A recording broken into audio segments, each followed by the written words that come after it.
That's great. Thank you, Rick.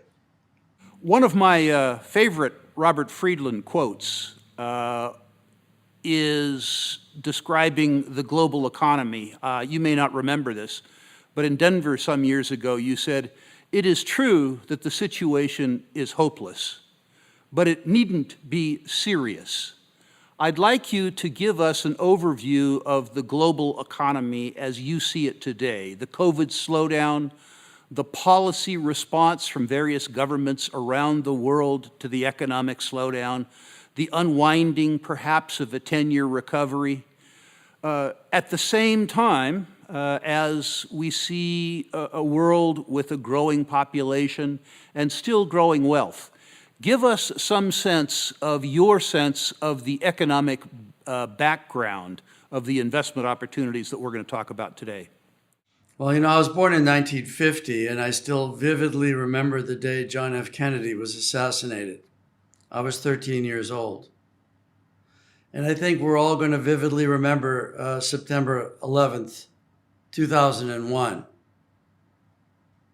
But this COVID virus period, when we've been called upon to stay in one place for several months. I've been in this home for 4 months. I haven't been in one spot I haven't been so moored to one spot in 50 years.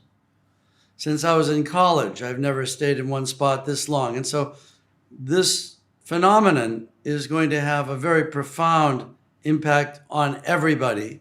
And everybody will remember this period when humanity gets over it. Now, we've been subjected to viruses since time immemorial. Smallpox killed more people than anything, and humanity managed to eliminate smallpox. This virus is incredibly transmissible.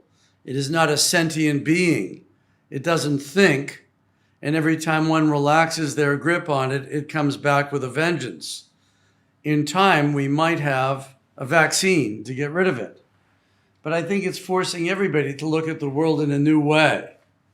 When we come out of this worldwide virus as a species in perhaps 2 years or perhaps 3 years, a lot of people are going to be looking to create a better world. I think it's giving everybody a chance to look at things really differently. Now, we have fantastic advances in science. We've learned a lot about this virus since it came here. The first SARS was sort of a little advanced warning for this particular SARS-CoV number 2. There will be other viruses coming. The way we eat animals, for example, has to be re-examined. It's impossible to imagine how many pigs get slaughtered every day. And pigs have a metabolism very similar to human beings. So a lot of these viruses come up through the animal kingdom. Maybe companies that make artificial meat, like Beyond Meat. The Impossible Burger will have a bright future. Maybe food chains will change. Maybe the way we transport ourselves will change. But most importantly, people want to look up at a clean blue sky. People in China didn't ever see the stars in major Chinese cities. And when all the traffic stopped and the sky became clear, China developed an ambition to lead the world in electric cars and sustainable energy. The same thing happened in Europe, and the same thing happened in the United States. So governments that want to stimulate economic activity with government-directed, mandated stimulus, it's going to tend to be green. It's going to tend to be the electrification of the entire world economy, not just the automobile. Not just trucks, not just scooters or electric skateboards. Everything's going to be electrified. The world's going to look different, and the world's going to wake up to the fact that without it, you just can't get there from here without certain critical metals. You don't burn coal. You don't burn oil. The new oil is copper. The new oil is nickel. The new oil is cobalt. And I can assure you, we're talking to the world's major automobile manufacturers. We're talking to the world's major consumer electronics companies.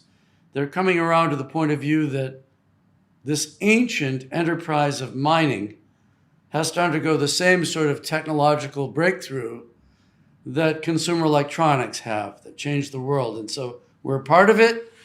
We're utilizing artificial intelligence and computer modeling, and we're looking forward to an incredibly exciting 10 years, finding the metals the world needs for the coming fundamental change in technology, which continues to speed up, continues to go faster and faster. And it's really wonderful for people like people in Katanga in the Congo who wake up realizing they have a world-leading resource in cobalt and in copper. It's very important for countries all over the world that now turn to their mineral endowment and realize they can be part of